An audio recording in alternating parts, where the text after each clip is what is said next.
say good afternoon, everybody? It's like coming home to come back and speak with We3. So first of all, thank you, Cheryl, for the invitation to come back. When she called and said, hey, Andrea, do you mind coming and speaking at the luncheon series that we've started? Without hesitation, I said yes. And then I said, okay, so what's the title again? So I hope that I will do justice to it. And congratulations on now being in the fourth year? I can't remember. Fourth year of it. So title is Beauty is Who You Are. And I bet you had flashes of yourself walking on a runway because you're beautiful, right? Jewelry is simply icing on the cupcake. So a little bit before I start, in the introduction, she did mention that the name of my company is IDG Vision. So through IDG Vision, I speak, I train, and I coach. I do one-on-one group coaching, facilitated workshops and seminars, individual and team assessments, and who do I serve? I serve leaders like yourself. Healthcare industry, tech, manufacturing, consumer packaged goods, because I worked for over 15 years in that sector, nonprofits, small businesses, and governments as well, because the skills that it takes to be a leader is transferable. It doesn't matter what industry. So who I serve is very wide. So a little bit about this topic as I started to think about it. These are my girls and my husband in the picture. And I thought about the thing about when it comes to beauty, and beauty being who you are. When I was growing up, and I'm from Alabama, most of you that know me well always hear me talk, especially about my grandfather, because he always has a saying. So it might pop out today. I might have a saying that comes out as a result of our conversation. But when I was growing up, I didn't always feel beautiful, even though my mom would tell me that, or my grandmother would tell me that, because the height I am now, without the shoes, I've been this height, I feel like, for most of my life. I probably came out the womb this tall. But literally, since 5th grade, I've been about this height. I may have grown an inch between there and freshman year of high school. And I had adult-sized feet. So imagine being in 5th grade, about 5'8". A lot of times I was as tall as or taller than the teachers that were teaching me. And the reason why I remember my foot size is because I wanted some cowboy boots. And these cowboy boots had heels on them, and I couldn't walk in heels. And I was like, Grandma, can you please find me those kind of cowboy boots in flats, because I needed adult size shoes. So that's why I remember the size of my feet in 5th grade. But this thing about feeling pretty and feeling beautiful, outside and inside, was the fact that something I had to deal with as I got older. Because I would soon be a mom of 3 girls, and how could I not feel that I was beautiful and yet tell my girls, you're beautiful, and half of them is me. So they'd be like, well, I'm 50% beautiful because I come from dad. So this thing about beauty is little girls become big girls one day, and these big girls become grown women with a warped perception of beauty if the wrong beauty standards are reinforced. You guys get that? The wrong beauty standards. So you may be thinking, what are these beauty standards that can be reinforced? I'm glad you asked, because we're going to walk through that right now. One of them is this Coke bottle shape. I remember growing up and hearing about the Coke bottle shape, the hourglass figure. It probably had women getting out tape measures and seeing if they fit the bill a little bit. Am I shaped like this Coke bottle? So when I walk down the street, people will go, ooh and ah, because I make that dress look like it was supposed to look.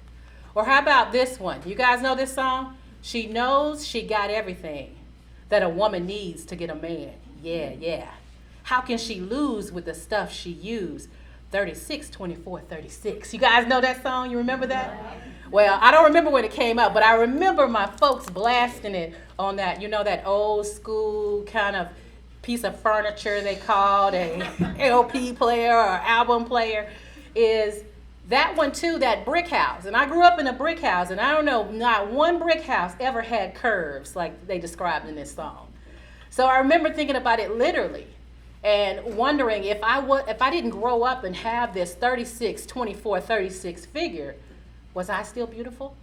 Was I still something to be desired? And how about this one? How many of you have ever heard of the golden ratio? About the symmetry of the face, and that defines attractiveness. Raise your hand if you heard of it. Never heard of it? A few people. Okay, maybe because I worked in the beauty industry for so long at Procter & Gamble in beauty care is that, and that's me on the side over there, just in case you be like, I never seen her before, that's me, is the fact that they say that beauty is defined by the symmetry of your face. So if you measure the distance from your hairline to your brows and your nose and all the way to your mouth, and you look at the distance between your eyes, it somehow adds up to be 1.5 times longer than they are wide. And so they have apps. So I said, I wonder what I would be. So I looked on the internet, and if you look up people like Beyonce, Halle Berry, Katy Perry, they're way up in the 90s for it. And I don't think anybody has perfection of being 100%. But I took the app and I put myself in it. And sorry for the towel on the door. I was in the bathroom and I said, let me try really quick. I just want to see what this would look like. Is the fact that I came up 80%. So does that mean I'm only 80% attractive and the other 20%? I don't know, maybe my face is too round or something. Got that from my daddy? That kind of thing. But if we reinforce these kind of standards, remember what I said in the beginning, is these little girls will grow up to be big girls and eventually grown women with these standards of beauty that are not correct, because your beauty is much more, like our title says, than what's on the outside. It's not the jewelry, it's not the earrings, it's not the perfect pieces to get put together, it's not the hair in place. It's much deeper than that, and that's what we're going to talk about. But I love the way that Maya Angelou told me I was beautiful. She said, pretty women wonder where my secret lies. I'm not cute or built to suit a fashion model size. So she told me I didn't have to be a Coke bottle. I didn't have to be a brick house. I could be something else. But when I start to tell them, they think I'm telling lies. I say it's the reach of my arms. So she told me it's just how I'm built. My arms, my hips, the way I step, the way I walk, all those things. They make me a phenomenal woman. They define me as being beautiful, something much more than just the outside. It is, in fact, who I am. Now, if we think about this one, this is another Maya Angelou. You see, I have some favorites going on here. Is we love to delight in the beauty of a butterfly, but rarely admit the changes it has gone through to achieve that beauty. I need you to think about that for a second. How many of you ever seen a caterpillar or had one crawl on your finger and said, oh my God, that thing is gorgeous. Look at its lines, its eyeballs, and all those tiny feet. Oh, it's just beautiful. You haven't. But how many of you looked at a butterfly and was like, oh my gosh, look at the colors. And even think about the brilliance that it reflects through it. Oh, if it gets in the light just right, man. Or if you've ever been to a butterfly house, like one of those botanical gardens, and you see them flutter all around you, and you see the colors. Don't look at the faces too much, or those little scary legs. But if you look at the wings, you'll think, oh my God, those things are beautiful. But you never think about the process. And that's actually the process that it takes for us to get comfortable enough to feel that the beauty that's buried inside of us can live on the outside. So it gets to that point where, and I'm raising girls, they're now 13, 16, and one just turned 20. So pray for me, okay? Just pray for me, because that's a whole lot of estrogen in my house all at one time. And plus I have 2 girl dogs. My husband doesn't stand a chance with that. But it's the fact that this is a process of going from this caterpillar. And I think about how I was as a kid. It was a caterpillar. I didn't understand that one day I would be the Andrea that would be here speaking to you. Or I would be the Andrea that walked across the stage and got a PhD in polymer chemistry. And most of you probably don't even know what polymer chemistry is. Shake your head if you do. Yeah, a couple of folks know what a polymer chemistry. You say what? It's a class I avoided. It may have been, but it was my favorite class. I love that. But I didn't know that phase was me going from a caterpillar to the cocoon stage that ultimately would be the butterfly. And I'm the kind of butterfly, it doesn't matter if you reinforce that my wings are pretty and you see me in flight, because what happens to that butterfly, it doesn't know it's beautiful, but yet it still flies, right? Right, and something about the caterpillar is it stops eating, hangs upside down from a twig or leaf, and spins itself into a silky cocoon and molts into a shiny chrysalis. Within its protective casing, the caterpillar radically transforms its body, eventually emerging as a butterfly. This process here is getting the beauty from the from the inside to the outside. So as I started thinking about this, I said, well, what can we learn from this process? I'm a scientist at heart. Sorry, you get that when you ask me. You get God and you get the process of stuff. That's what's in me. Those two things, the scientist in me. And I said, there are lessons that we can learn from this butterfly. Lessons that we could teach ourselves, that we don't reinforce the negative standards that society has given us about beauty. And we're going to walk through a couple of them. First one is, most butterflies and moths stay inside their chrysalis or cocoon for 5 to 21 days. If the conditions are really, really harsh, like a desert, they can stay up in there to years, waiting for rain or good conditions. Think about that. Years of waiting. So my first lesson from this one is, don't let the conditions or the environment stop you from being or becoming the real you. Oftentimes, it could be those friends, the toxic environment that keep us from being and walking into the beauty that we are capable of, because we have allowed the conditions to impact us. You guys get that? Could you imagine years of waiting to becoming? When I thought about this, I thought about me in corporate, 15 and a half years. If I had stayed there, life would have been good. Yeah, I certainly wouldn't have to hustle like I do as an entrepreneur. Can we talk about it? Can somebody say amen? Yes, you have to really work hard.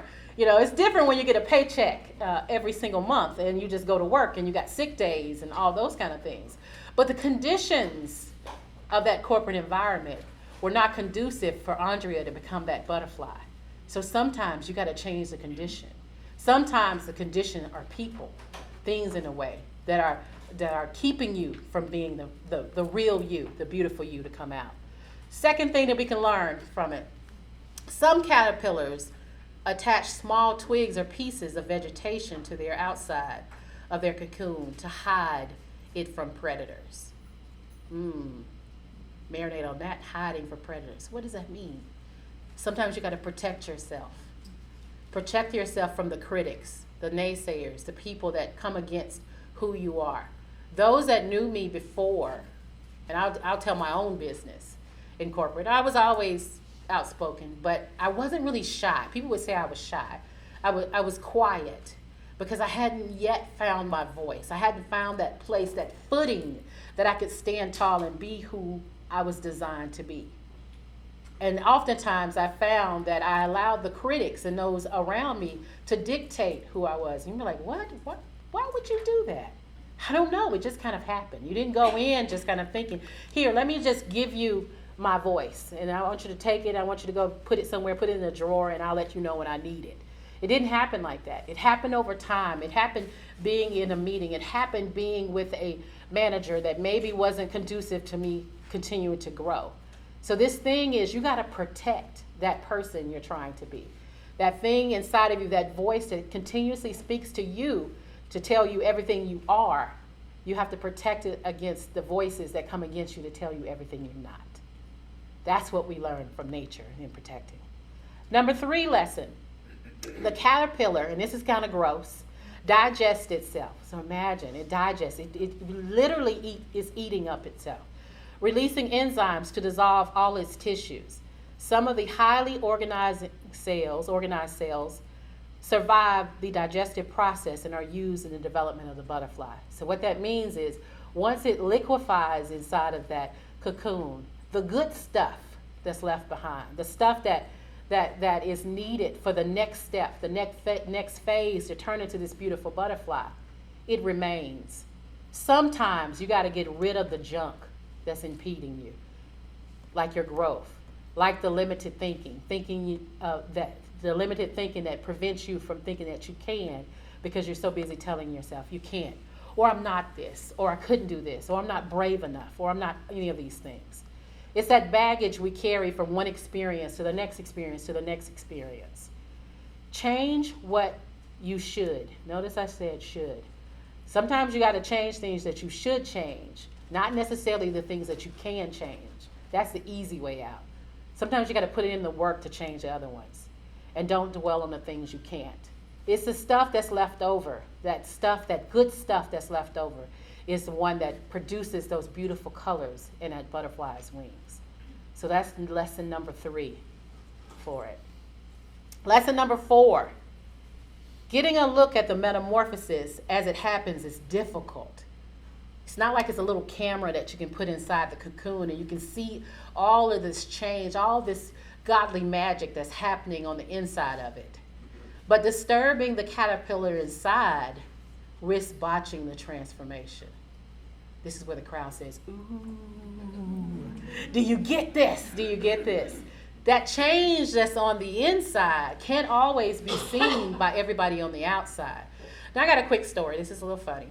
So when I left corporate and I got my voice and I was ready to be, I was this new Andrea. I was trying to match the inside, the outside with the inside. So I went to the hairdresser, sat in a chair, and I've always had short hair and actually love it and just love it. I said, I think I want long hair. So she asked me, are you sure you want long hair? You sport the shortcut. Yeah, I think I want long hair. And I want it like down here, and I want it colored, and I want all this stuff. So I didn't know that my husband had told the kids, okay, y'all don't say anything about your mom's hair, because I told him that I was going to get this long hair. He said, don't say anything to your kids. Your mom's going through something right now. That's what he said. So I go to the hairdresser. I get this hair. And for my sisters in here, y'all understand, it was a weave. It wasn't a wig. It was a weave. And she put it in, and it was down here. And I was feeling kind of good. And then she styled it. And I looked in the mirror, and I said, who in the world is that? I didn't know who she was. And found out that when I came out, me trying to match, I just wanted this transformation to happen on the outside. It was hot. It was itchy. I don't know how you girls with all that hair on your head do it. I can't do it. Hair on my ear, it was bothering me here, and then it was over here. And then Georgia heat, I wasn't used to it, so I was pinning it up, and you can't really do that when you got short hair. Ain't no hair back here. So it looked a mess. 2 weeks I lasted, only because I had to go to a conference, and I don't even show those pictures from the conference because I didn't know, I forgot. I don't really know how to do long hair because I never had long hair. So I just looked like I had a mop on my head.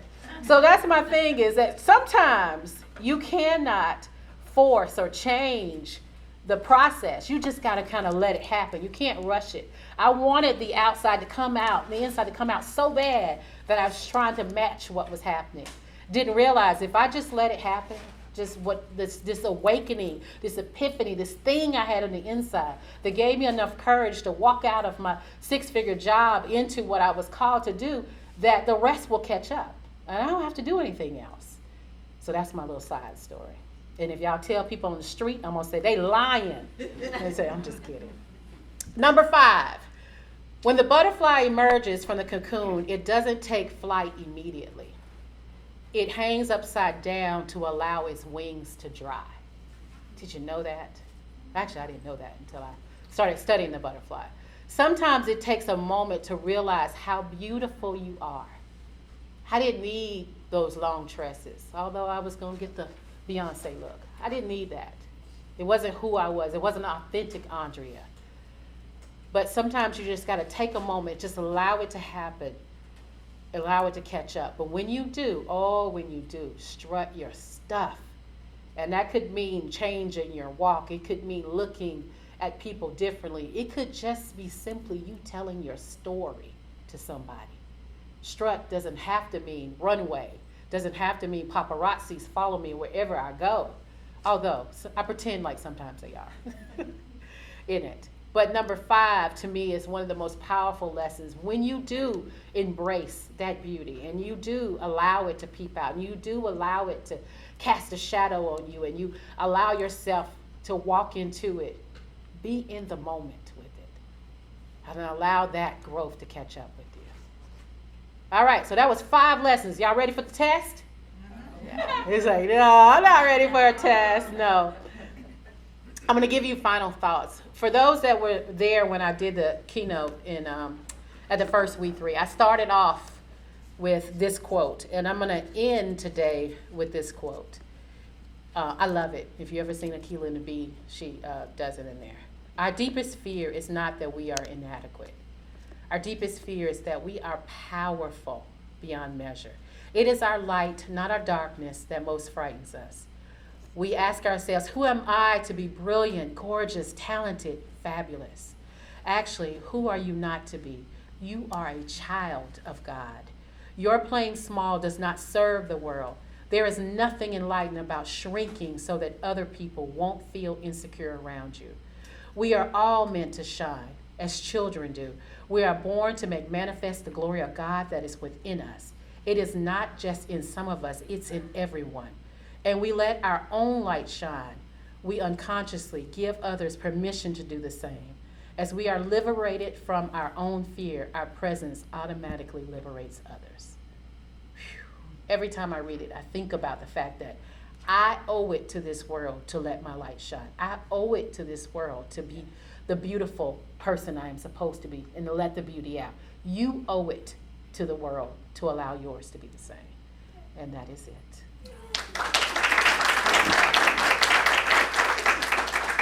So I'll take questions if anybody have any questions about anything. Butterfly, I'm now an expert on butterflies, but anyway. I do have some announcements that, can I do announcements? Okay. Please do join me for I do a free webinar every month, well, almost every month, and it's called the Brown Bag Virtual Lunchtime Session. And we have our very own Dee Barnes will be a panelist this month. It's actually next week, so you can register.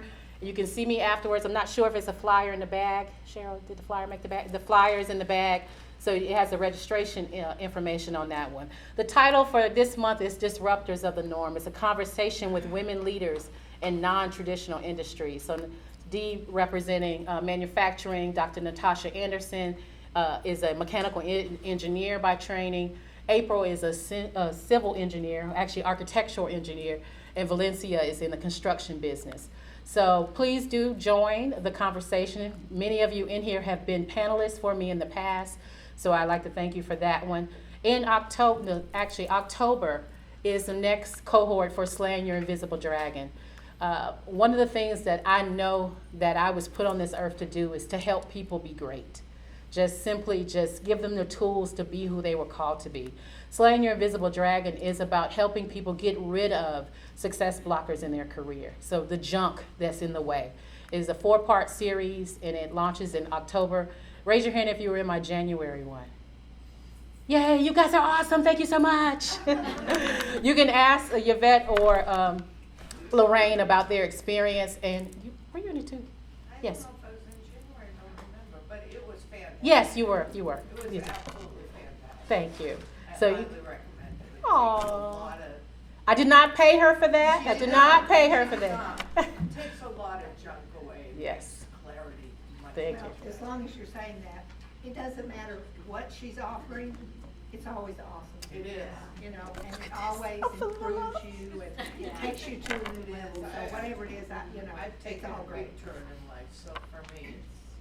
Appreciate that, ladies. But please do see me for that one. Power Hour is something that I've run actually since I've been in the community. And these are 1-hour sessions for staff development. So I do corporate training as well on leadership, communication, and teamwork. So I promise that is it. Please connect with me on social media. You'll hear about all these great things and everything else. Thank you for your time. Go be butterflies. Go be beautiful.